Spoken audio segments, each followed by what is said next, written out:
Welcome to my exam point. दोस्तों आप सभी लोगों का स्वागत है आपका अपने यूट्यूब चैनल में एग्जाम पॉइंट में। दोस्तों लास्ट क्लास में हमने 50 तक क्वेश्चन सॉल्व कर चुके हैं। आज आप 51 से क्वेश्चन सॉल्व करते हैं। 51 नंबर क्वेश्चन हमारा क्या है, यदि किसी शहर की जनसंख्या 70,000 है और इसमें पहले वर्ष 10% की वृद्धि और दूसरे वर्ष 20% की वृद्धि होती है, तो 2 वर्ष के बाद जनसंख्या क्या होगी। तो आप इस क्वेश्चन को कैसे सॉल्व करना चाहोगे। बिल्कुल सक्सेसिव में हो सकता है आराम से। पहले शुरू में कितना है, इसके जनसंख्या 70,000 है, तो आप 70,000 लिख के चलिए। दोनों टाइम हमें क्या वृद्धि करना है, कितना, पहले 10% की वृद्धि, 100 में 10 वृद्धि करोगे 110 बटे कितना होगा 100। फिर आपके दूसरे साल कितने वृद्धि है, 20% की वृद्धि है, तो आप क्या करोगे 100 में अगर 20 जोड़ेंगे 120 अपॉन में कितना बटे में हमारा 100 हो गया। ठीक है, अब इसका आपके कैलकुलेशन रहेगा, आप कैलकुलेशन देख लीजिए। यहाँ से आपके 20 और यहाँ से 2040, अब यहाँ से काट दो 40। अब रह गया आपके कितने, 7 के साथ गुना करना, आपके 11 और 12 का गुना करके कितना और 132 और आपके 2 जीरो। अब इसका मल्टीप्लाई करिए, 20 तो ऑलरेडी है, 7 2 14 का 4 हो गया, 7 3 21, 21 में 1 ऐड करेंगे 22, बचा आपके 2, 7 1 7 और 2 9, क्योंकि 92,400 आपका आंसर होना चाहिए। 92,400 आपका ऑप्शन नंबर जो सी है वो करेक्ट है, 92,400। चलिए आगे का क्वेश्चन देखते हैं। आपके क्वेश्चन नंबर 52 में चलते हैं। एक क्रिकेट खिलाड़ी ने 8 मैचों में 52 रनों के औसत की दर से रन बनाए। पहले 5 मैच का औसत जो है इसका कितना है, 50 रन था। तो आगे के जो 3 मैच का जो औसत है वो कितने रनों का होगा, हमें फाइंड करना। सिंपल सी है, 8 मैच का औसत 52 है, तो 8 से अब आपके 52 की मल्टीप्लाई करोगे, 8 दिन 16 का 6, 8 5 40 और 1 41, मतलब 416 हो रहा है टोटल 8 मैचों के। यहाँ आप देखो 5 के साथ 50 का मल्टीप्लाई करके हो रहा है आपके 5 25 250, तो आपके 416 में से 250 माइनस करोगे तो आपके बच रहा है 6, 11 में से 5 6, यहाँ पे 3 माइनस 2 इक्वल टू 1, 166 हो रहा है। तो 166 जो है वो आपके कितने, बाकी के 3 मैचों के रन है। तो 3 से आप इसको भाग दो, 3 5 15, बचा आपके 1, 3 5 15, बचा आपके 1, 3 3 9, आपके 55.3 आपका आंसर आएगा, 55.3। हालांकि इसको आप शॉर्ट ट्रिक में भी आराम से सॉल्व कर सकते थे, लेकिन मैंने पूरी एक्सप्लेन कर दिया कैसे सॉल्व करना। आप टोटल निकाले कितना रन है, फिर 5 मैचों का निकालिए, फिर 5 मैचों का माइनस कर देंगे, आपका बचा 3 मैचों का रन। अब 3 से उसको भाग देंगे तो आपका औसत निकल आया। अब अगर शॉर्ट ट्रिक की बात करें तो शॉर्ट ट्रिक में भी आप आराम से सॉल्व कर सकते हो। यहाँ हर किसी में 2 2 8 दिन 16 ज्यादा बनाया होगा ना, तो 16 को अगर आप 3 से भाग देते आपका फाइंड हो जाता कितना, 3 5 15, पॉइंट आपकी कितना आ जाता 3, 5.3 इसमें ऐड करना था, 50 में 5.3 ऐड करते तब भी आपका 55 पॉइंट। जैसे आपको समझ में वैसे आप सॉल्व कर सकते हो, आपको सॉल्व करना आना चाहिए। नेक्स्ट क्वेश्चन नंबर आपके 53, 1 से 100 के मध्य कितनी राशियां है जो 8 से पूर्णतः विभाजित की जा सके तथा उन राशियों का एक अंक 8 है। तो पहले आप देखिए 8 से लेकर 100 के मध्य जो 8 का टेबल है, पहाड़े कितने, जैसे आप लिखोगे 8 1 8, 8 2 16, 8 3 24, 8 4 32, 8 5 40, 8 6 48, 8 7 56, 8 8 64, 8 9 72, फिर 8 है 80, फिर 8 11 88, 8 12 96 ने 8 का टेबल लिख लिया। अब इसमें हमसे पूछा 8 से पूर्णतः विभाजित तो होता है, पर उन राशियों का एक अंक कम से कम 8 है। देखो ये तो ये पहला वाला हो गया 8, और दूसरा 8 वाला 48 हो गया, ठीक है। नेक्स्ट हमारा 80 वाला एक हो गया, एक हमारा 88 वाला हो गया। इससे कितने संख्या हो गया, 4 संख्या हो गया जिसके कम से कम एक अंक 8 है। तो आपका आंसर जो है 4 होगा, ऑप्शन नंबर बी है वो करेक्ट होगा। समझ में आ गया होगा, बहुत सिंपल क्वेश्चन है। ठीक है, नेक्स्ट क्वेश्चन में चलते हैं। हमारा क्वेश्चन नंबर 54, 2 संख्याओं का औसत 7.5 है और उनके गुणनफल का वर्गमूल 6 है, तो संख्या ज्ञात कीजिए। 2 संख्याओं का औसत यानी कि 2 संख्या हमारा उसका औसत देके रखा है। संख्या का जैसे हमारा x y मान ली, दोनों का औसत अगर 7.5 है तो अगर 2 से गुना कर देंगे तो हमारा क्या होगा, नंबर पता चल जाएगा, कितना होगा 15। अब कह रहे उनके गुणनफल का वर्गमूल, यानी कि इसका गुणनफल x गुना y, इसका वर्गमूल जो है वो 6 है। अब इधर से वर्गमूल जब हटा देती है तो इसमें क्या हो जाता है भाई, स्क्वायर लग जाता है, 6 का स्क्वायर। तो आपका यहाँ पर क्या हो रहा है, x multiply y equal to 36। ठीक, तो आपको दो यहाँ कंडीशन है कि दो संख्या में ऐसा लेना है जिन दो संख्याओं का अगर हम क्या करें, योग करें, प्लस करेंगे तो आपका 15 आएंगे, बट अगर हम गुना करें तो आपके 36 हो रहे, क्योंकि इन दोनों का औसत बता रहे। तो x plus y equal to 15 और x into y equal to 36। तो अब इसमें जो ऑप्शन है इसी से देख सकते हो, 13 दूनी 26 हो रहा है, 36 नहीं हो रहा है, तो ये ऑप्शन आपके गलत होगा। 9 6 54 हो रहा है, ये भी आपके 36 नहीं हो रहा है, तो गलत है। 10 5 50 हो रहा है, तो ये भी ऑप्शन गलत है।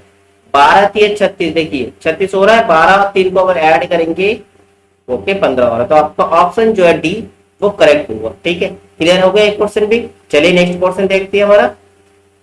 अब थोड़ा क्वेश्चन थोड़ा आपके टफ लेवल का है। निम्नलिखित तालिका का अध्ययन कीजिए जिसमें एक राज्य के दो जिले ए और बी के कोर अवसंरचनात्मक क्षेत्रों में निवेश पूंजी की राशि देके रखा है, रुपए जो है वो करोड़ों में है। ठीक है, तो आप देखिए ये जो है डाटा आपके सामने है, डिस्ट्रिक्ट ए का 1995 और 1996 का, और डिस्ट्रिक्ट बी का भी इधर 1995 का और 1996 का। इसके निवेश देख रखा है कि 95 में कैसे निवेश किया और 96 में कितना निवेश किया। ठीक है, डाटा समझ में आ गया तो अब क्वेश्चन में चलते, देखिए क्वेश्चन कैसे बन रहा है आपके। पहला क्वेश्चन आपके देख रखा है, 1995 की तुलना में 1996 में दो जिलों ए और बी में कुल निवेश लगभग कितने प्रतिशत अधिक है। देखिए आपसे पूछा 95 में जो कुल निवेश हुआ दोनों जिला ए और बी दोनों की बात किया, 96 में कितना ज्यादा निवेश किया ये हमसे पूछा है। तो हमें सबसे पहले 95 वाला निवेश देखते हैं। ये हमारा 95 की निवेश है ए का और ये हमारा 95 निवेश है बी का। देखिए आपको आंसर लगभग में निकालना, तो लगभग आप डाटा लीजिए। ठीक, जैसे ए और बी दोनों का लेना है, कब का 1995 का देख रहे हैं हम। तो पहला यहाँ है 2923, तो इसको आप लगभग में लीजिए, लगभग 3000 के पास में 3000 लिख लीजिए इसको, कोई दिक्कत नहीं, क्योंकि ये लगभग में निकालना है। कोई डेसिमल का जो डाटा है ऐसे आप लेके चलोगे तो शायद ही आप क्वेश्चन सॉल्व कर पाओ, और ऊपर से आपके टाइम लॉस होगा, क्योंकि इसमें आपके टाइम बहुत लग जाएगा ना। तो आपको लगभग निकालना है तो लगभग निकालिए। दूसरा इसमें 7081 देख रखा, केवल आप 7000 लीजिए। आपका जो है 1995 में निवेश कितना हो रहा है आपके 10,000 हो गया। ठीक है, अब 1996 की बात कर रहे हैं, हमें ए प्लस बी के 1996 का देखना है।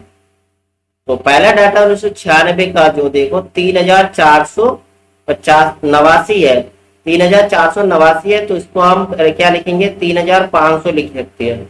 और जिला बी में क्या देख रखा 8350 देख रखा, 8350, तो आप 300 लिख लीजिए। तो आपके यहाँ क्या आ गया 005388311। ठीक, अब इन दोनों के बीच में डिफरेंट क्या है, कितना अधिक हुआ पूछा, तो आप इसके बीच में अंतर क्या देख रहे हो, कितना आ रहा है 1800 का अंतर है ना, 1800 का अंतर है।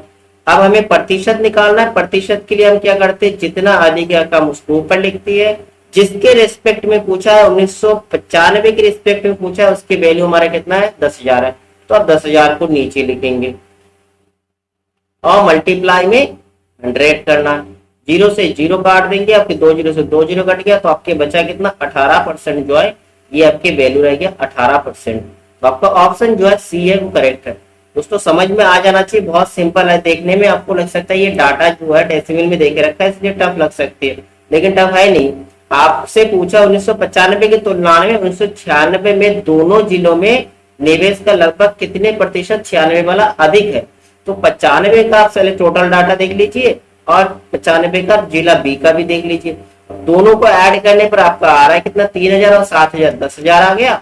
वैसे ही हमें क्या 1996 वाला इन दोनों डाटा को देख लिया, इसका 3500, इसका 8300 ले लिया, तो आपका ये टोटल कितना है 11,800 आ गया।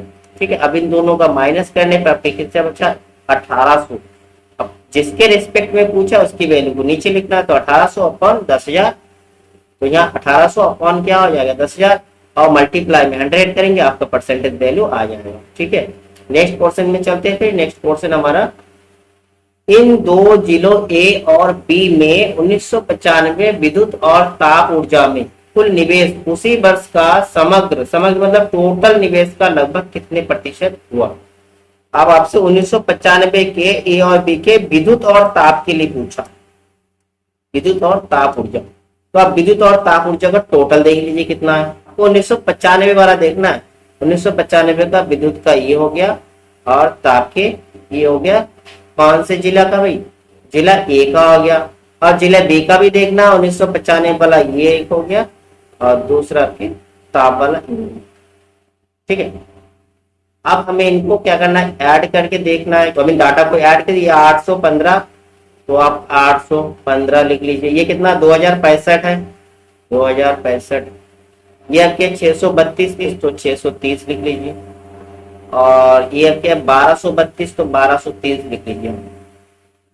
टोटल करिए, 5 5 10 हो गया, 6 6 12 13 और 1 14 हो गया। और इधर हो गया 8 और 6 14 15 16 और 1 17 हो गया।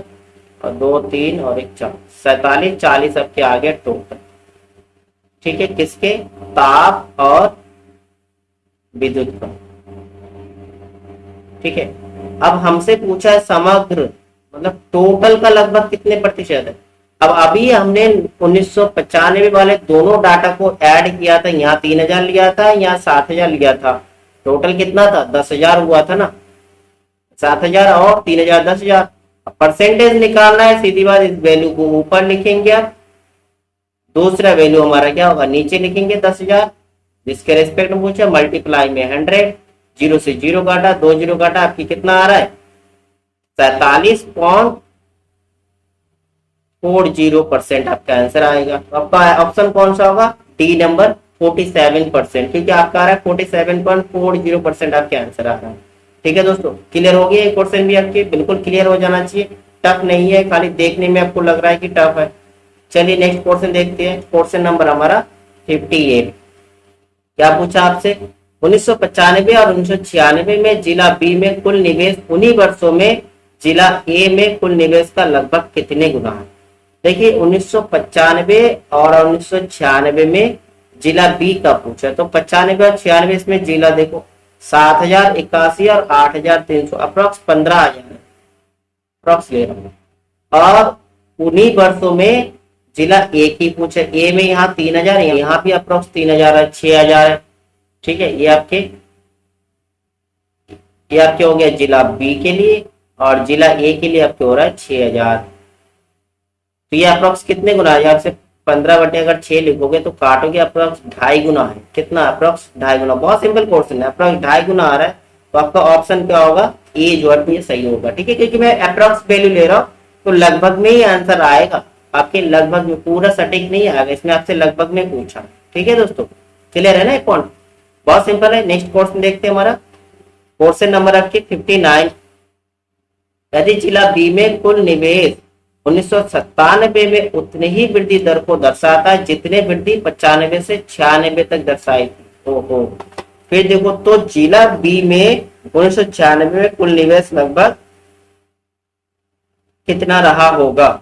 वो थोड़ा अच्छा क्वेश्चन है, ये थोड़ा टफ क्वेश्चन आपके लग सकता है। देखिए 1997 का डाटा इसमें है नहीं, लेकिन कहा उन्होंने 1995 से 96 में जो वृद्धि हुआ वही वृद्धि हमारा 1997 में भी होगा। आपको देखना है जिला बी का। तो जिला बी में आप यहाँ पर डाटा देखो, यहाँ 7000 से लेकर आपके 8300 हो रहा है। ठीक है, यहाँ आपके 7000 से आपके 8300, क्यों 52 इधर है उधर 81 है, तो आप छोड़ सकते हो, कोई दिक्कत नहीं, 8300 लेना। तो अप्रोक्स 1300 की वृद्धि होगी। कितने, 1300 की वृद्धि हुआ। टोटल का देखना है, और क्या है 1300 का वृद्धि हुआ। अब इस 1300 का वृद्धि में कितने परसेंट वृद्धि हुआ, तो परसेंटेज निकालने के लिए हम क्या करेंगे, परसेंटेज वृद्धि के लिए हमें 1300 किसके सापेक्ष में भाई, 1995 के सापेक्ष में ना वृद्धि हुआ। तो यहाँ पर आप 7000 लिख के चलो, और मल्टीप्लाई में 100 लिखो। 2 जीरो सर के 2 जीरो कट गया, ये 1 जीरो कट गया, आपके 130 बटे 7 है, इसको काटोगे 7 1 कम 7, आपके रह गया 6, और 0 7 8 56 अप्रोक्स 18% आपके बन रहा। कितने परसेंट? 18% अप्रोक्स बन रहा। तो यही 18% की वृद्धि जो है क्या होगा 1997 में भी होगा। तो आप आराम से निकाल सकते हो। आपके 1996 डाटा क्या है? 8300। 300 लेके चलो, इसमें 18% की वृद्धि का मतलब 118 लिखेंगे अपॉन में 100। अब 2 जीरो से 2 जीरो काट दो। अब मल्टीप्लाई अब कर रह गया 118 को मल्टीप्लाई करना है 83 से। 3 8 24, 3 एकम 3 और अब के रह गया 2 5, 3 एकम 3 और फिर 8 से 8 8 64, 8 एकम 8 और 6 14, 8 एकम 8 और आपके ये 9। तो आपके कितना हो गया? आपके 4 5 9 या 7 आपके 9 97 94। देखिए इस तरह से आपका आंसर को है 97 94। ये आपके ऑप्शन मतलब 98 85 आपका आंसर हो गया 98 50 की 9850 करोड़ आपका वृद्धि होगा। देखिए क्वेश्चन, हर क्वेश्चन देखने में आपको लग सकता है आप पेपर में ऐसे क्वेश्चन देख के स्किप करके मत आइएगा। स्किप कर लिया तो सीधी बात है आप जो टॉप करेंगे उनसे पीछे रह गए। क्योंकि क्वालिफाई अगर करना है तो अच्छे क्वेश्चन को अटेम्प्ट करने आना चाहिए, आपकी प्रैक्टिस इतने स्ट्रांग होना चाहिए। ठीक है दोस्तों, चलिए नेक्स्ट क्वेश्चन में चलते हैं। हमारा अब क्वेश्चन हमारा पाई से रिलेटेड है। दिए गए पाई चार्ट किसी प्रकाशक द्वारा पुस्तक प्रकाशन पर किए गए व्यय को दर्शाता है और पाई चार्ट का अध्ययन करके हमें इसका आंसर देना है। देखिए छपाई में 35%, जिल्दसाजी व्यय में 12%, कागज पर 15% और विविध पर 5% रॉयल्टी। इस तरह से डाटा देके रखा। पोर्शन में देखते हैं क्या है। पहला पोर्शन आपके ये है, यदि पुस्तक की 5000 प्रतियां छापी गई, विविध व्यय 1500 रुपए हो तथा प्रकाशक 25% का लाभ चाहता हो तो पुस्तक की एक प्रति का अंकित मूल्य निकालना है। एक प्रति का अंकित मूल्य मतलब एक प्रति का अंकित मूल्य निकालने के लिए हमें सबसे पहले जो डाटा गिवन है ना उसी की सहायता से सॉल्व करना है। पहले तो यहाँ पॉइंट देके रखा है आपके 5000 प्रतियां छापना है। चलिए इसको तो बाद में देख सकते हैं। आप ये चीज देखिए, विविध व्यय, जो विविध व्यय पर उसने कितना खर्चा कर रहा है भाई? 1500 रुपए खर्चा कर रहा है। अब विविध व्यय आपका ये देखे रखा, विविध व्यय जो है वो 5% है और 5% में वो खर्चा कर रहा है 1500 रुपए। अब इस परसेंट का आराम से आप गुणा के रेशियो निकाल सकते हो। 5 एकम 5, 5 से 15 मतलब 1% की वैल्यू जो है 300 रुपए हो रहा है। तो आपके 100% की वैल्यू कितना होगा भाई? 1% का 300 रुपए तो 100% का कितना होगा? 30,000 हो जाएगा भाई। 2 जीरो इसमें ऐड कर दो, कितना होगा? 30,000 रुपए हो रहा है। 100% टोटल हमारा ये जो पाई चार्ट है वो तो 100% का है ना। तो 100% की वैल्यू यानी कि आपके विविध का जो 1500 रुपए देके रखा 5% के हिसाब से, इस हिसाब से अगर लगाए तो टोटल व्यय जो है इसके कितना होगा? 30,000 रुपए होगा। अब इन्हें कह दिया कि टोटल प्रति कितना 5000 उसके प्रिंट करना है। एक प्रति में खर्चा कितना आ रहा है? 1 प्रति में खर्चा कितना आएगा? 30,000 टोटल खर्चा हो रहा है इसका और 5000 प्रतियां बनाएंगे तो 5 2 0 3 0 कट गया 5 का 3 यानी कि एक प्रति में 6 रुपए खर्चा होगा। एक प्रति में छापने के लिए 6 रुपए खर्चा होगा। अब हमसे एक चीज यहाँ भी ये पूछा है कि जो प्रकाशक है वो क्या चाहता है? 25% फायदा भी लेना चाहता है, 25% उसको लाभ कमाना है। तो 6 का 25% निकालना है। 6 में 25% लाभ, देखिए टोटल तो 100% है, 25% यानी कि 125 बटे कितना होगा? 100। 25 पंजे 125, 25 चौक 100, 6 पंजे 30, 30 बटे 4 यानी कि 4 से इसको काटोगे 7.5 मतलब 7 रुपए 50 पैसे के हिसाब से उसे बेचना पड़ेगा, तब उसका लाभ जो है 25% होगा। आपका आंसर जो है ऑप्शन नंबर ए जो है ये करेक्ट होगा। बहुत धांसू क्वेश्चन है आपके लिए। इस तरह के क्वेश्चन तो आपको एग्जाम में मिलना ही है, बहुत स्पेशल क्वेश्चन है। ठीक है, क्लियर हो गया आप लोगों को? ठीक है, चलिए नेक्स्ट क्वेश्चन देखते हैं। क्वेश्चन नंबर हमारा 61, यदि विविध परिव्यय 1500 है तो विज्ञापन परिव्यय कितना होगा? देखिए फिर से वही है, विविध वाला पूछा आपसे। विविध पे कितना? 5% है, 5% का 1500 रुपए। 1% का कितना होगा? 1% का 300 हो गया। अब 100% का कितना होगा? 100% का 300 को 100 से गुना करेंगे आपका 30,000 आ जाएगा। अभी हमने ऐसे ही निकाला। अब इनने कहा विज्ञापन परिव्यय कितना होगा? अब देखिए विज्ञापन पे कितना? 18% है तो आपको 100 वाला ई वाला ऑप्शन तो चाहिए भी नहीं। क्योंकि आपको 18% निकालना है, तो आप एक की जगह आप 18 से मल्टीप्लाई कर सकते हो। यहाँ पर 18% चाहिए, इधर 18 से अगर 18 हो गया एक की जगह, तो यहाँ पर भी 300 को 18 से आप मल्टीप्लाई कर दीजिए। 18 54, आपके हो गया 5400 खर्चा। बिल्कुल आप 5 सेकंड में इसके आंसर दे सकते हो ना, आराम से दे सकते हो। तो आपके ऑप्शन क्या हो रहा है, डी नंबर ऑप्शन 5400 आपका सही आंसर होगा। बिल्कुल बहुत सिंपल क्वेश्चन है। देखिए ग्राफ में इसी तरह से क्वेश्चन बनता है, एक टफ बन जाता है तो कुछ क्वेश्चन बहुत सिंपल भी बन जाता है। ऐसा नहीं है कि सभी क्वेश्चन टफ होता है। अब नेक्स्ट क्वेश्चन नंबर हमारा 62, छपाई व्यय का रॉयल्टी से अनुपात है। अब देखिए छपाई व्यय, देखिए ये क्वेश्चन भी बहुत सिंपल है। छपाई व्यय कितना, 35%।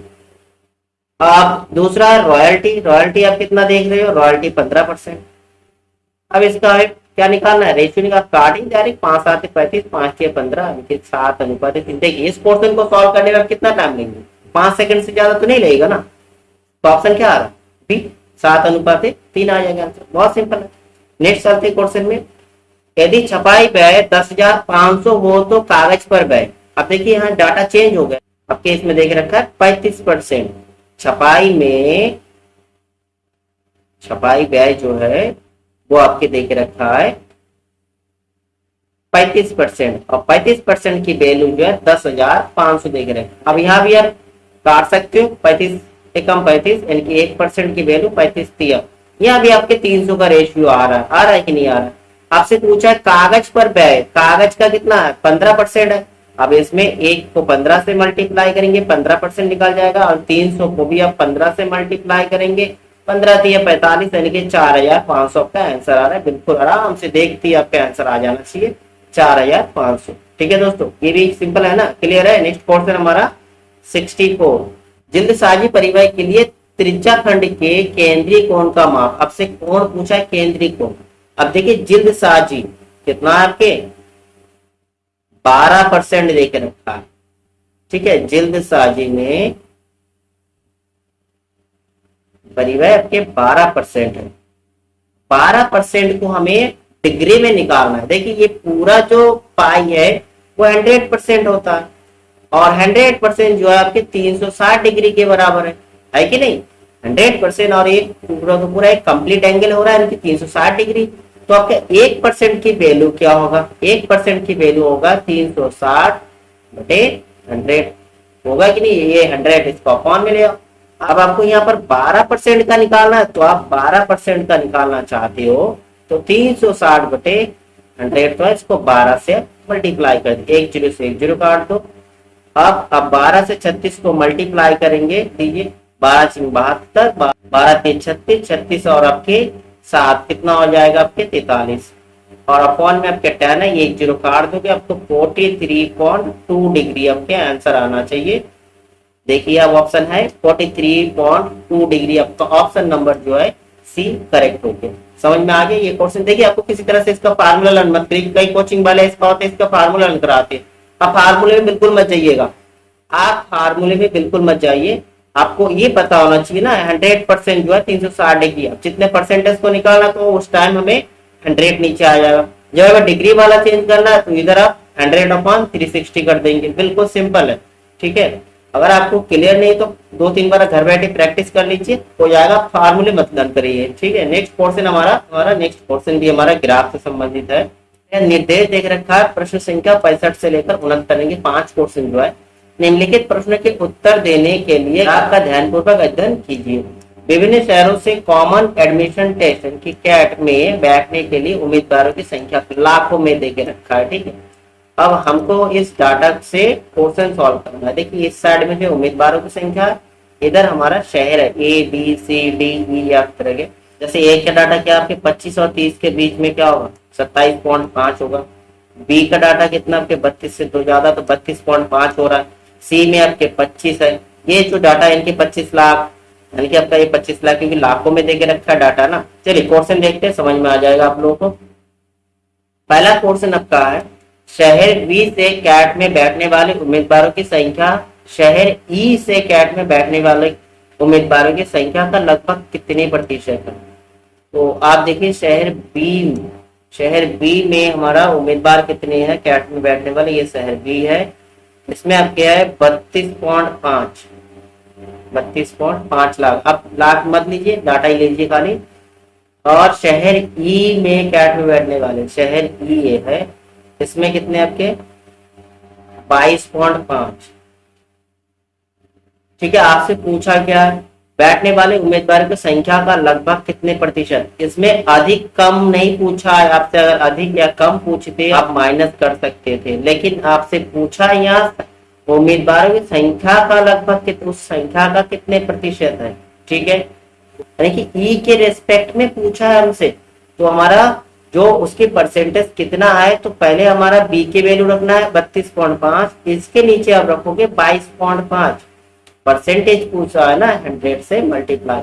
अधिक कम होता तो यहाँ से इसको माइनस करके आराम से सॉल्व कर सकते हैं, लेकिन ये आपसे अधिक कम नहीं पूछा। डेसिमल से डेसिमल हटा, अब आपकी कितना हो गया 32.5, आपके हो गया 22, 25 यानी 225 अपॉन में 100। अब आराम से 25 से काट सकते हो ना, बिल्कुल कट सकते हैं। 25 नंबर 225, 25 एकम 25 और आपके रह गया 7, 25 25 दिया 75, ऊपर आपके 13, फिर आपके 0 0, नीचे कितना आपके 9। अब 9 से इसको काटिए, 9 एकम 9, आपके रह गया 4, 40 हो गया, 9 चौक 36, फिर आपके रह गया 4, 9 चौक 36 पॉइंट, अप्रोक्स कितना आ रहा है 144.1%। तो आपका आंसर जो है ऑप्शन नंबर सी जो है ये करेक्ट होगा 144%। ठीक है, क्लियर हो गया ये भी क्वेश्चन आप लोगों को, 144% आंसर लगा है। यहाँ केवल आपकी कैलकुलेशन है, जो क्वेश्चन मैं यहाँ लगा रहा हूँ आप क्वेश्चन को नोट करिए, आप खुद भी लगाइए, तभी आपको मजा आए, कुछ सीख पाओगे। ठीक है दोस्तों, नेक्स्ट क्वेश्चन देखते हैं। नेक्स्ट क्वेश्चन नंबर 66, शहर सी से कैट में बैठने वाले उम्मीदवारों की संख्या सभी शहरों को मिलाकर कैट में बैठने वाले उम्मीदवारों की कुल संख्या का कितने प्रतिशत है। दशमलव के बाद अंकों में देखिए, शहर सी में बैठने वाले देख लीजिए, शहर सी में बैठने वाले उम्मीदवार कितना है 25 है। अब दूसरा है कुल संख्या कैट में बैठने वाले सभी शहरों में। आप पहले देख लीजिए कि टोटल कितने बन रहा है। आपके ए के कितना हो गया, ए के आपके 27.5, दूसरा आपकी है बी के लिए कितना है 32.5, फिर आपके ये सी वाला भी लेना है, इसमें कितना 25 है, क्योंकि टोटल लिया है तो सभी शहरों का पूछा है, सभी शहर को लेना है। ये आपके डी के है 35, फिर आपके ई कितना आपके 22.5, फिर आपके ये ई वाला ये आपके कितना है 30 है। ऐड करिए सबको, कितना हो रहा है आपके टोटल 5 5 10 5 15, 7 2 9 9 5 14, 14 5 19, 19 और 21 और 22 सबके हो रहा है।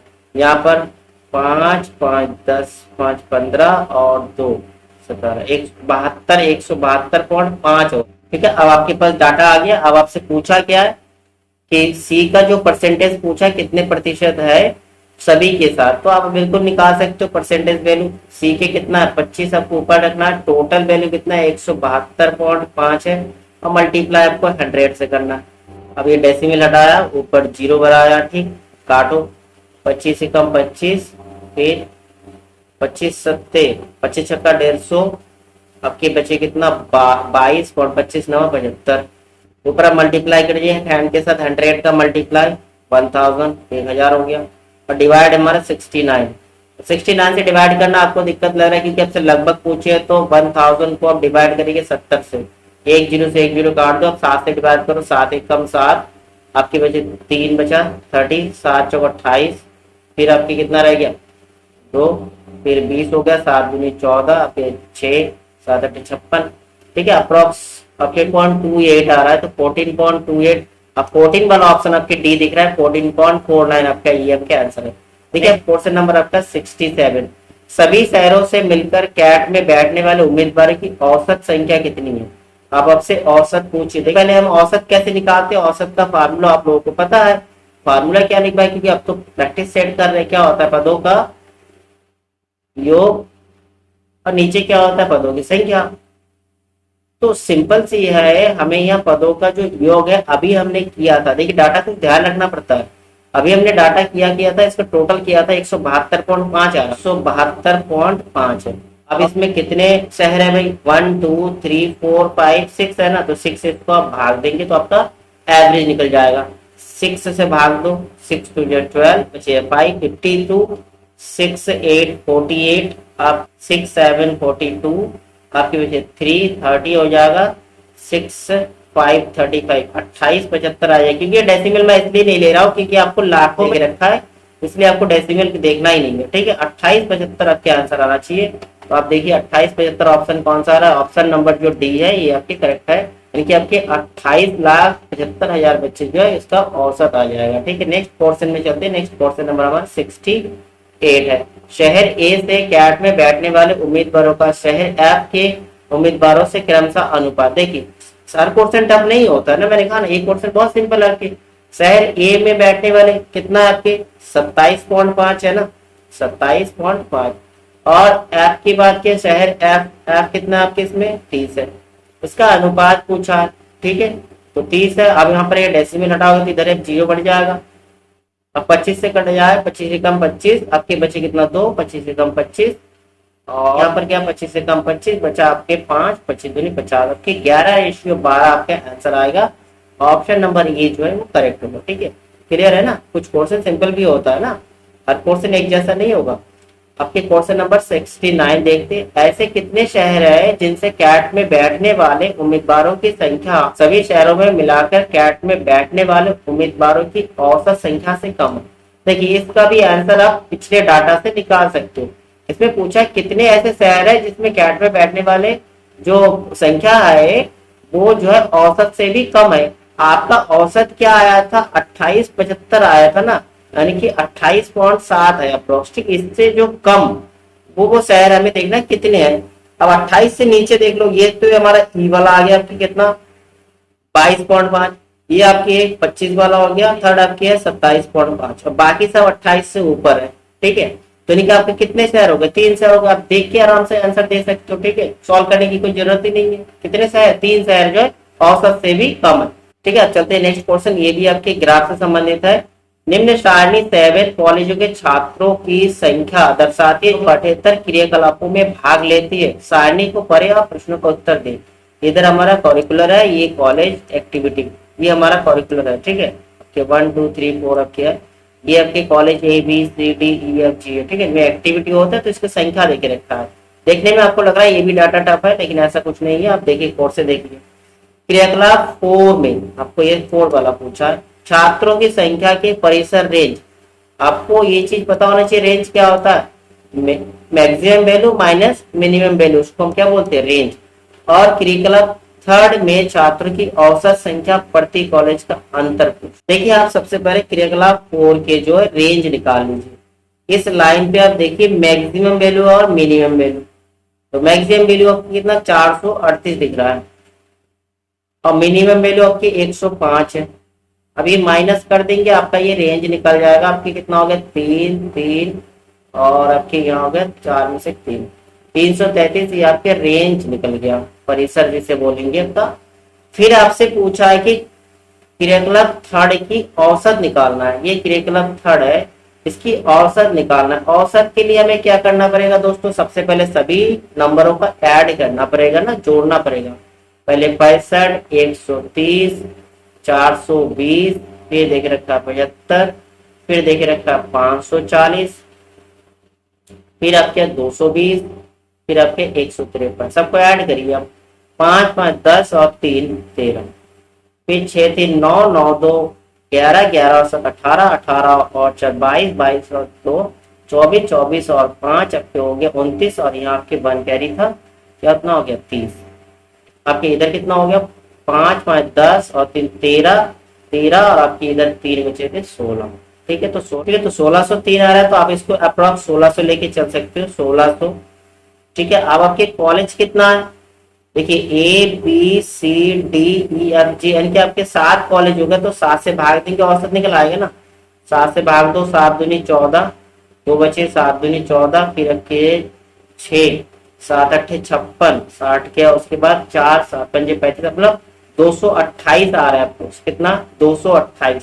अब इसका अंतर पूछा आपसे, इस औसत का और इस रेंज का अंतर, हमारा रेंज आया 333 और औसत आया 228। तो 333 में से हमें 228 को माइनस करना है, तो हमारा आंसर आ जाएगा 13 में से 8 गए 5 के, 2 में से 2 0, 1 में से 105 आ रहा है। देखिए यहाँ मैंने कई डाटा जो अप्रोक्सीमेटली यहाँ 1603 था, अपने 1600 लिया हमने, ठीक है। यहाँ 228.5 था तो 228 दे दिया। तो जो भी आपके इसका अप्रोक्स वाला वैल्यू देखो 105 के अप्रोक्स कौन सा आ रहा है, 104 आपका आंसर होना चाहिए, ठीक है। अंतर क्या है, 104 आएगा। नेक्स्ट आपका क्वेश्चन नंबर 71, क्रियाकलाप सेकंड में छात्रों की संख्या का क्रियाकलाप कोड में छात्रों की संख्या का प्रतिशत है 37, 42, 48, 50%। आपसे पूछा है क्रियाकलाप सेकंड में छात्रों की संख्या। पहले आप क्रियाकलाप सेकंड में छात्रों की संख्या देख लीजिए कितना है, 100, 200, 300, 4, 5, 6, 7, 8 और 900 बन गया आपकी यहाँ पर क्रियाकलाप सेकंड में। आप क्रियाकलाप फोर्थ का देख लीजिए कितना है भाई, यहाँ पे डाटा ऐसे देख रहे हैं, इसको ऐड करना पड़ेगा 300, पहले आपके 317, फिर देख रखे हैं 155, फिर 438, फिर 105, फिर 385, 280, फिर 120। इनको ऐड करिए, 7, 5, 12, 12, 8, 20, 20, 5, 25, 25, 5, 30, 3, 6, 3, 9, 9, 8, 15, 9, 8, 17, 17 और 8, 25, 25 और 2, 27, 3, 30, 3 रह गया, 4, 4, 8, 9, 9, 3, 12, 13, 14, 14 और 1, 15 और 3, 18। भाई तो ऐसा सिंपल हो जाएगा, यहाँ 900, यहाँ 1800, आधा यानी कि 50% आंसर आना चाहिए। देखिए परसेंटेज निकालना है, आपसे पूछा है जो पहले जो सेकंड का 900 और ये फोर्थ का 1800 में कितना परसेंटेज डिफरेंट है। 100 से मल्टीप्लाई, 20 से 20, 9 दूनी 18, 2 से काटोगे तो 50% आंसर आ जाएगा, ठीक है दोस्तों। तो सिंपल है, जितना आपको ऐड करने में टाइम लगा बस, और कुछ नहीं है। उसके बाद क्वेश्चन तो सिंपल ही है। नेक्स्ट क्वेश्चन में चलते हैं, क्वेश्चन नंबर आपके 72। इसमें आपसे पूछा है क्रियाकलाप थर्ड से संबंधित आंकड़ों की माध्यिका है। माध्यिका दोस्तों आप लोगों को पता होगा, माध्यिका में हम सबसे पहले क्या करते हैं, जो भी डाटा देके रखा है उसको किसी भी एक क्रम में, चाहे असेंडिंग चाहे डिसेंडिंग, किसी ऑर्डर में रीअरेंज करना पड़ेगा।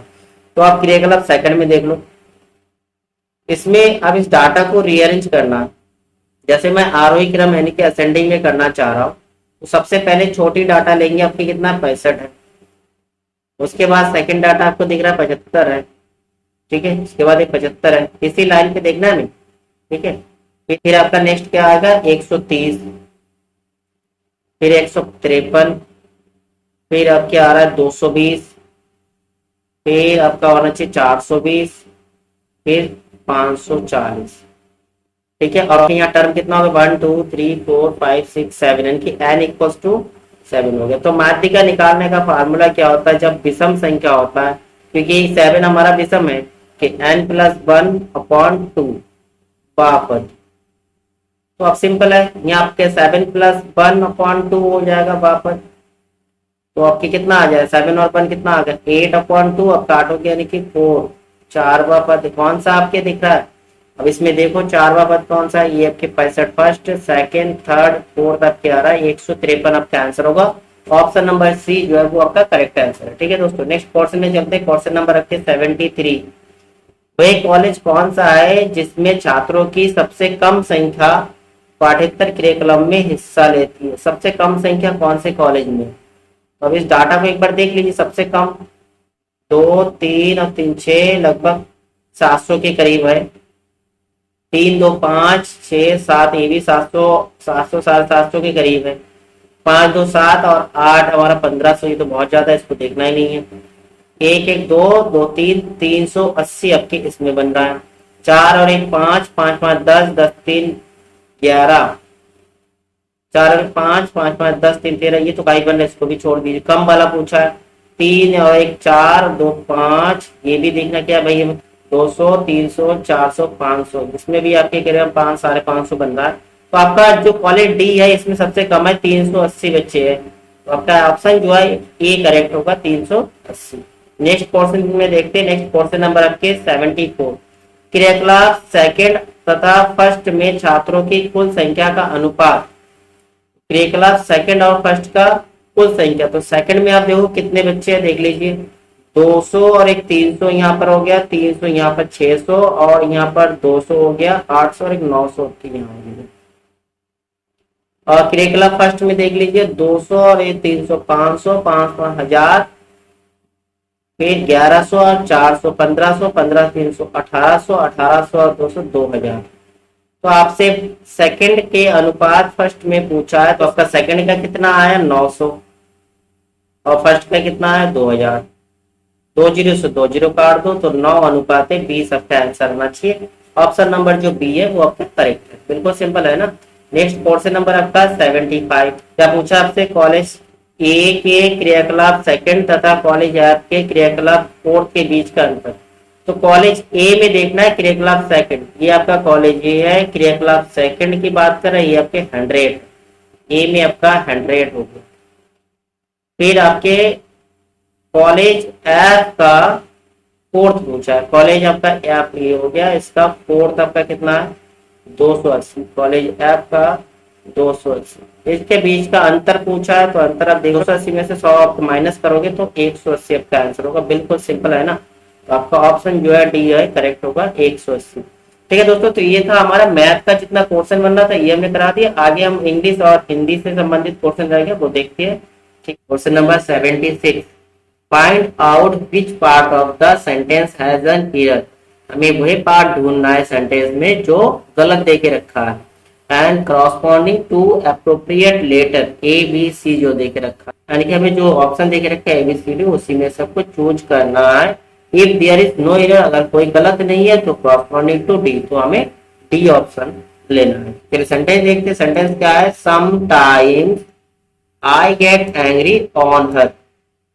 अगर इसमें कोई एरर नहीं है, नो एरर, तो आपका ऑप्शन डी होगा, बट अगर गलती है तो वही आपका ऑप्शन होगा। ठीक है, देखिए sometimes I get angry on her, ये जो ऑन लगा है, ऑन यहाँ पर गलत देखे रखा है, समटाइम्स आई गेट एंग्री हर, तो यानी कि आपका ऑप्शन नंबर सी जो है वो आपका आंसर होगा जो यहाँ गलत देके रखा है। समझ में आ गया हो ये क्वेश्चन, आपके एग्जाम में इस तरह से क्वेश्चन होगा जरूर इंग्लिश में। नेक्स्ट हमारा question number 77। Choose the correct alternative out of the 4 are indicated.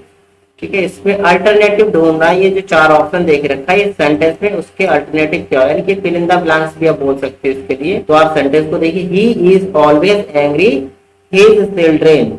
अगर आपको प्रीपोजिशन पता है तो ऑन, ओवर, ये तो ऑप्शन आएगा ही नहीं कभी। अरे ही इज ऑलवेज एंग्री, क्या होगा, विद हिज चिल्ड्रेन, तो आपका ऑप्शन जो है ये आपका करेक्ट हो गया। ठीक है, नेक्स्ट क्वेश्चन हमारा 78। A part of sentence is underline. Sentence का एक जो पार्ट है वो अंडरलाइन कर दिया गया यहाँ पर। लो आर गिवन अल्टरनेटिव, उसका अल्टरनेटिव आपके नीचे देके रखा है 4 ऑप्शन, और इसमें से कौन सा ऑप्शन जो है वो उस सेंटेंस को इम्प्रूव करेगा, मतलब सही करेगा, मतलब आपके ये अंडरलाइन जो पोर्शन है वो गलत देके रखा है। देखिए, they reached at Calcutta on Monday last. अब देखिए यहाँ पर आपके ऑप्शन देके रखा है, reach to Calcutta, reach on Calcutta, reach Calcutta या नो इम्प्रूवमेंट। अब यहाँ देख रहे हो दे रिच एट कोलकाता। अब कोलकाता जो है ये एक बड़ी शहर है कलकत्ता, तो इसमें एट तो लगना ही नहीं चाहिए, तो आपका ऑप्शन जो है सी वो करेक्ट होगा, रीच्ड कलकत्ता। ये हमें यहाँ पता भी चल रहा है कि ये पास्ट के बात कर रहा है, मंडे लास्ट को वो पहुंच चुका है, तो इसका मतलब कि पास्ट सेंटेंस के लिए बात कर रहे हैं, और पास्ट सेंटेंस में रीच्ड कलकत्ता ये आपके होगा, एट बीच में नहीं आएंगे। ठीक है, नेक्स्ट पोर्शन आपका ये आपका एक पैसेज देखे रखा है। अगर मैं आप लोगों को एक बात बोलना चाहूंगी, ये पैसेज जो होगा ना आपका ये लंबा चौड़ा हिस्ट्री होगा, तो मेरा जो रूल है मैं अपना रूल जो आपको बताओ, मैं तो सबसे पहले देखता हूँ इस पैसे से संबंधित पोर्शन कितना देख रखते हो, पहले उस पोर्शन को समझ लेते, उसमें से कीवर्ड लेते और फिर आराम से आंसर ढूंढ सकते। फालतू में कहानी पढ़ेंगे फिर तब तक तो भूल भी जाएंगे। ठीक है, तो हमें सबसे पहले ये पोर्शन देखती है। The staff considered mister Rogers to be, मतलब स्टाफ ने क्या कंसिडर किया मिस्टर रोजर के बारे में, कि वह एक जेंटल एंड अंडरस्टैंडिंग पर्सन था, या a person to be idealise था, अ पर्सन या इंटिमाइडेटिंग पर्सन था। इंटिमाइडिंग मतलब देखने में थोड़ा अलग टाइप की जिसे बोलती है, जो भरता जिसे बोल सकते हो आप लोग। अ पर्सन विदाउट एनी, आगे क्वेश्चन है के पैसेज से बस, और एक ये 2 ही क्वेश्चन आराम से दोनों रीड करके आप देख सकते हो, कीवर्ड ढूंढ सकते हो। What happened to they who visited him in private था, they came out trembling and in tears, trembling हुआ और यहाँ पहुंच देंगे टीयर्स हुआ, आंसू भी निकाले। या फिर रखे दे सीम रिलीव्ड हुआ, उसके जो भी ट्रम्बल था, जो भी प्रॉब्लम था। ठीक, नेक्स्ट अब क्या देख रखा, they look even more worried than before, ये पहले से ज्यादा वॉरिड हो गया। या क्या they echoed the sentiments of the staff member, या स्टाफ मेंबर के प्रति ज्यादा सेंटिमेंट्स हो गया। ये देखिए आप कीवर्ड ढूंढ, पहले वाले का आपको कीवर्ड है कि मिस्टर रोजर्स कैसा था। अब मिस्टर रोजर्स कैसा था आप देख लीजिए, at time there was something inhuman about Mister Rogers the headmaster, his formidable chin fitted, देखिए उसके बॉडी के बारे में बताना शुरू कर दिया, उसके chin fitted out in the most formidable way and the seem to always thrive, ठीक है, in the world in general. आपका ऑप्शन कौन सा आएगा, कि अगर आपको कीवर्ड देना है वो अंडरस्टैंडिंग पर्सन, ये तो हमें पता नहीं, आइडियोलॉजी पता नहीं, पहले उसके जो बॉडी के बारे में कहा गया तो वो इंटीमेटेड पर्सन हुआ ना, तो आपका आंसर जो है सी ऑप्शन में जा रहा है। ठीक है, इस तरह से आप आंसर ढूंढ सकते हो। दूसरा प्राइवेट ईवर्ड देखते हो, विजिट करना प्राइवेट में, उसके साथ प्राइवेट में विजिट किया तो क्या हो। अब यहाँ प्राइवेट विजिट देख लीजिए, होगा कहीं ना कहीं, ये देखिए आपको मिलेगा प्राइवेट में विजिट किया। The extraordinary things was that is private in could be magnanimous and gentle, any boy who was really in trouble, कोई भी बंदा जो ट्रबल में है would receive a sympathetic hearing. देखो तो यहाँ पर भी आपको आंसर मिल जाना चाहिए, उसको जो भी ट्रबल था उसको रियली में वो क्या रिसीव सिंपैथेटिक, उसको सुनने में अच्छा भी लगता था। वेंट टू द फीलिंग क्या होता था, that a burden on his lighted जाता था। तो अब ऑप्शन नंबर जो है बी है, ये करेक्ट हो रहा है आंसर। ठीक है, ये पैसेज पढ़ने में टाइम वेस्ट मत करिए, मैं तो यही कहूँगा, आराम से एक या दो क्वेश्चन होगा पैसेज से, आपका आराम से आंसर निकाल सकती हो। ठीक, निर्देश दिए गए नीचे गए प्रत्येक प्रश्न के बाद दो तर्क, एक और दो देके रखा है, आपको तय करना है कि कौन सा तर्क ठोस और कौन सा तर्क निर्बल है। देखिए कथन आपका देखे रखा है, क्या किसी क्रिकेट टीम में मैच के दौरान एक से अधिक कप्तान होने चाहिए, तो इसमें तर्क देखे रखा है आपके दो। पहला तर्क है कह रहा है नहीं, किसी एक को मौके पर निर्णय लेने होते हैं और वहां इतने समय नहीं होता है कि मैदान पर कप्तानों के बीच परस्पर विरोधी विचार होने पर उन्हें सुलझाया जाए।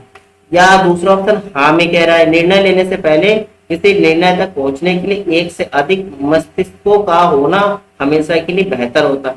ये आपका ऑप्शन ये जो है इसका ठोस मिल रहा है आपको। ठीक है, दूसरा वाला हाँ तो कह रहा है एक से अधिक मस्तिष्क होगा तो उसमें टाइम लॉस्ट होगा ना, बहुत ज्यादा टाइम खराब होगा, ये ऑप्शन होगा। ठीक है, आपके लिए कह रहा है केवल तर्क वन ठोस है, बिल्कुल सही है। केवल तर्क सेकंड ठोस है, या तो एक सही है या तो दूसरा, या ना तो एक ना तो दूसरा। तो आपको ऑप्शन मिल रहा है केवल जो वन है वो आपके ठोस तर्क है। ठीक है, नेक्स्ट क्वेश्चन हमारा 82। एक महिला का परिचय कराती हुए अंजलि कहती है भाई मेरी बेटी के इकलौते भाई की पत्नी है। ठीक है, तो ये तो आपके बिल्कुल सिंपल से ब्लड रिलेशन के क्वेश्चन आराम से नॉर्मल सॉल्व कर सकते हैं बिना पेन का यूज करके। देखिए भाई मेरी बेटी मतलब उसके खुद की बेटी है, उसके इकलौते भाई मतलब वो भी उसका बेटा ही हुआ ना भाई, उसके बेटी के भाई इकलौते भाई तो उसका बेटा हुआ, और बेटा का भी जो पत्नी होगा क्या होगा, बहू होगा रिश्ते में, सिंपल सी है। नेक्स्ट क्वेश्चन नंबर आपकी 83। निम्नलिखित में से विषम को चुनिए, अदरक, फूलगोभी, आलू, अरुई। देखिए ये रीजनिंग का क्वेश्चन है, अच्छा क्वेश्चन है बहुत। देखिए अदरक, आलू और अरुई ये सब के सब क्या मिट्टी के नीचे होने वाले फसल है, जबकि जो फूल गोभी है ये आपके मिट्टी के ऊपर होने वाले फसल है। ठीक है, नेक्स्ट क्वेश्चन नंबर आपके 84। यदि किसी सांकेतिक भाषा में 20 को 958193 से तथा 11 को 848681 से संकेतबद्ध किया जाए तो 12 को उसी सांकेतिक भाषा में क्या लिखा जाएगा। देखिए इसमें तो बहुत सिंपल आपको दिख रहा है, इसका लेटर से संबंधित पूरा देखिए, टी के लिए आपका 9 लिया गया, यहाँ भी देखिए टी के लिए यहाँ पर 9 लिया गया, मतलब इक्वली लिया गया। यहाँ भी आप देख सकते हो ई 3 बार है ना, यहाँ पर ई 3 बार है, यहाँ पर 8 आपको 3 बार दिख रहा है, बिल्कुल दिख रहा है कि नहीं दिख रहा है। यहाँ पर ई के लिए देखिए यहाँ ई इसमें 1 2 थर्ड पोजीशन पे है, तो यहाँ पे 1 2 3 मतलब ई के लिए 8 लिखा गया। तो अब इसमें से आराम से ढूंढ सकते हो, जैसे पहला टी है, टी के लिए क्या लिखा गया भाई, आ गया टी के लिए यहाँ पर 9 लिया गया, पहला तो आपके 9 लिख लीजिए। फिर आपके सेकंड डब्ल्यू के लिए क्या 5 है, सेकंड वाला लेटर की बात कर रहा हूँ, सेकंड वाला यहाँ पे आपके कितना है 5 हो गया। फिर ई के लिए अब हर जगह कितना, ई के लिए 8 दिख रहा है ना। अब रह गया एल, एल देखो यहाँ पर, यहाँ से आप ले सकते हो सेकंड लेटर यहाँ से आप देखो कितना 4 है कि नहीं, 4 है। फिर आपके वी, वी 1 2 3 फोर्थ पोजिशन पे और इधर से थर्ड, 1 2 3 फोर्थ पोजिशन आपके कितना है 6 आ रहा है, तो आप 6 यहाँ लिख सकते हो। फिर लास्ट में ई के लिए फिर से आपकी 8 हो जाएगा, तो आपका आंसर कितना होना चाहिए 9 5 8 4 6 8। ये ऑप्शन आपका है कि नहीं, चेक कर लीजिए 9 5, ये आपका ऑप्शन जो है डी मिल रहा है 9 5 8 4 6 8। बिल्कुल सिंपल रीजनिंग है आपकी, बिल्कुल सिंपल, कोई टफ नहीं है। ठीक है, नेक्स्ट क्वेश्चन में चलते हैं हम। क्वेश्चन नंबर आपके 85। अतुल को याद है कि उसकी माँ का जन्मदिन 19 के बाद और लेकिन 22 अप्रैल से पहले पड़ता, जबकि उसकी बहन को याद है कि उसकी माँ का जन्मदिन 18 अप्रैल के बाद लेकिन 21 अप्रैल से पहले पड़ता। बताइए उसकी माँ का जन्मदिन कितने अप्रैल को होता। बिल्कुल सिंपल क्वेश्चन, इस टाइप के क्वेश्चन करने में तो आपको बिल्कुल मजा आना चाहिए, देखती सॉल्व हो जाना चाहिए। जैसे अतुल को क्या याद है वो लिख लीजिए। अतुल के लिए अतुल क्या कहता है 19 के बाद, 19 के बाद कौन सा 19 के बाद 20 और 21, यही दो ऑप्शन है ना। 22 से पहले, तो ये दोनों तो आपको नहीं लेना है ना, ये दोनों तो काट देना है। कह रहा है 19 के बाद और 22 से पहले, तो आपका ये दो डेट रह गया 20 और 21। अब दूसरा जो उसकी बहन जो है, उसकी बहन क्या कह रही है 18 अप्रैल के बाद लेकिन 21 से पहले। अब 18 अप्रैल के बाद 18 वाला आपको छोड़ देना है, 19 20 और 21 से पहले पूछ रहे हैं तो 21 वाला छोड़ देना। इसमें कॉमन नंबर कौन सा आ रहा है 20 आ रहा है ना कॉमन, तो 20 तारीख को जो है उसकी मम्मी की क्या बर्थडे है, सिंपल सी है। अब इसमें जो कॉमन होगा वही आपका आंसर हो जाएगा। अब ये मत देखिए 19 वाला भी कॉमन है, क्योंकि शुरू में अतुल कह रहा है 19 के बाद, तो 19 वाला आपको छोड़ दिया ना ऊपर वाली लाइन में। फिर यहाँ पर आप 21 कॉमन देख रहे हो, 21 कॉमन नहीं देखना क्योंकि उसके बहन कह रहे 21 के पहले बढ़ता, तो 21 वाला यहाँ कट गया, तो आपके बीच में कौन सा रह गया 20 वाला रह गया ना। रीजनिंग बिल्कुल सिंपल है, रीजनिंग में तो फुल नंबर आ ही जाएगा। नेक्स्ट आपकी हिंदी का गद्यांश पढ़ना, ठीक। अब देखिए इसमें भी आप गद्यांश पूरा पढ़ने जाओगे, मुझे तो पसंद नहीं आता। जैसे मैं इंग्लिश में किया वही मैं जाऊंगा, वैसा ही करूंगा। गद्यांश में डैश लगाया पर करारा व्यंग किया गया किस पे, ज्ञानवान व्यक्तियों पे, उत्पीड़ितों की दशा में, शिक्षितों की दशा में, शिक्षक और छात्र के मध्य संबंध। अब देख लीजिए, अब थोड़ा सा हिस्ट्री कर लीजिए। आपका रोज जो टॉपिक का शिक्षा की बैंकिंग अवधारणा, बैंकिंग कंटेंट में ज्ञान एवं उपहार होता है जो स्वयं को ज्ञानवान समझने वालों के द्वारा उनको दिया जाता है जिन्हें वे नितांत अज्ञानी मानते हैं। दूसरों को परम अज्ञानी बताना उत्पीड़न विचारधारा की विशेषता है। देखिए यहाँ उत्पीड़न तो आया, लेकिन आगे भी देख लीजिए, वह शिक्षा और ज्ञान को जिज्ञासा की प्रक्रिया नहीं मानती है। शिक्षक अपने छात्रों के समक्ष स्वयं को एक आवश्यक विलोम के रूप में प्रस्तुत करता है। अब यहाँ शिक्षक और छात्र की बात भी हो चुका है। अब थोड़ा सा और पढ़ लीजिए। उन्हें परम अज्ञानी मानकर वह अपने अस्तित्व का औचित्य सिद्ध करता है। छात्र हेगेलिय द्वंद्ववाद में वर्णित दासों की भांति अलगाव के शिकार होने के कारण अपने अज्ञान को शिक्षक के अस्तित्व को औचित्य सिद्ध करने वाला समझते हैं। यहाँ उत्पीड़न और शिक्षक के बीच में ज्यादा बात हो रहा है अपने छात्र के लिए, तो मैं तो अपने इस टॉपिक में जाना चाहूंगा शिक्षक और छात्र के मध्य जो संबंध है उन्हीं के बारे में बताया गया है। ठीक है, उत्पीड़ितों की दशा के बारे में नहीं बताया गया पूरा। ठीक, नेक्स्ट क्वेश्चन नंबर आपके 87। जिज्ञासा शब्द से बनने वाला विशेषण। आपसे पूछा है विशेषण, तो जिज्ञासा का विशेषण क्या होगा जिज्ञासु होगा। Question number 88। किस शब्द में दो प्रत्ययों का प्रयोग हुआ है, वास्तविकता, ज्ञानवान, विशेषता या विचारधारा। ऑप्शन नंबर ए जो है आ रहा है वास्तविक में दो प्रत्ययों का प्रयोग हुआ, देख लीजिए वास्तविकता। Next question number 89। प्रस्तुत गद्यांश में नितांत शब्द का अर्थ। ये तो सिंपल है, नितांत मतलब क्या होता है, केवल, एकांत, बहुत या बिल्कुल। अर्थ तो बिल्कुल होता है। अब देखिए पैसेज में देख लीजिए एक बार, ये लिखा है जिन्हें वे नितांत अज्ञानी मानते हैं। नितांत अज्ञानी मतलब बिल्कुल अज्ञानी मानते हैं, तो आपका प्रस्तुत गद्यांश में जो है इसका अर्थ नितांत का क्या निकल रहा है, बिल्कुल अज्ञानी मानते हैं।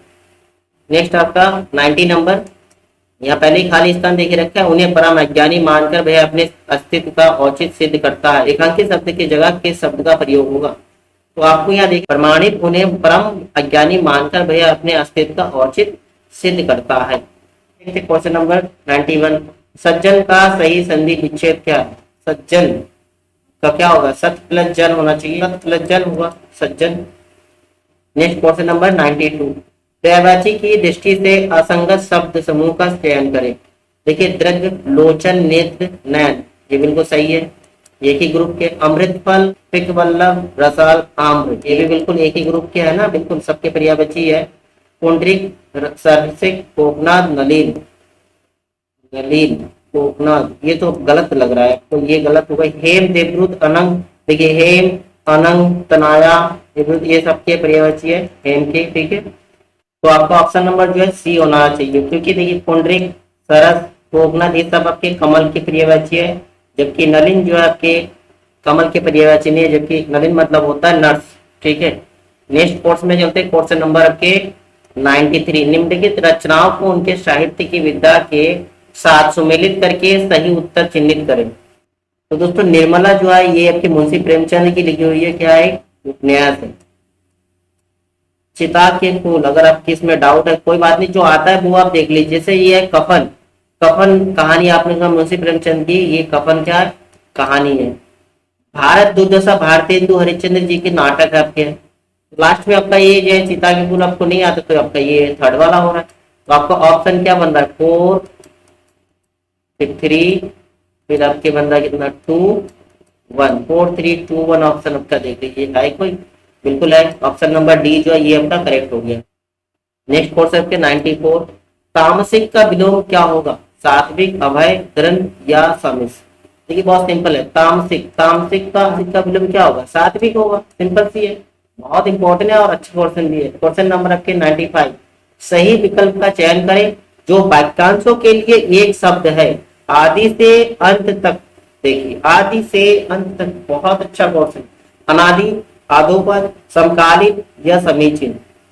आदि से अंत तक, इसके लिए अगर एक शब्द देखिए क्या होगा, अधोपद होगा, अधोपद। ठीक, नेक्स्ट क्वेश्चन नंबर आपका अनुच्छेद आ रहा है आपके आर्टिकल। तो इसमें आपकी कहानी जैसे देख रहे हैं, इसको पूरा करना है आपको। देखिए कितना क्वेश्चन बन रहा है, इसमें से 5 क्वेश्चन बन रहा है, बहुत इंपॉर्टेंट है और आसान भी होगा आपके लिए। जैसे पढ़ लीजिए, सोने जैसे बहुमूल्य धातु को। देखिए आप एक सेंटेंस इतना पढ़ के क्लियर नहीं होता, थोड़ा सा आगे और एक सेंटेंस कम से कम पढ़ लीजिएगा।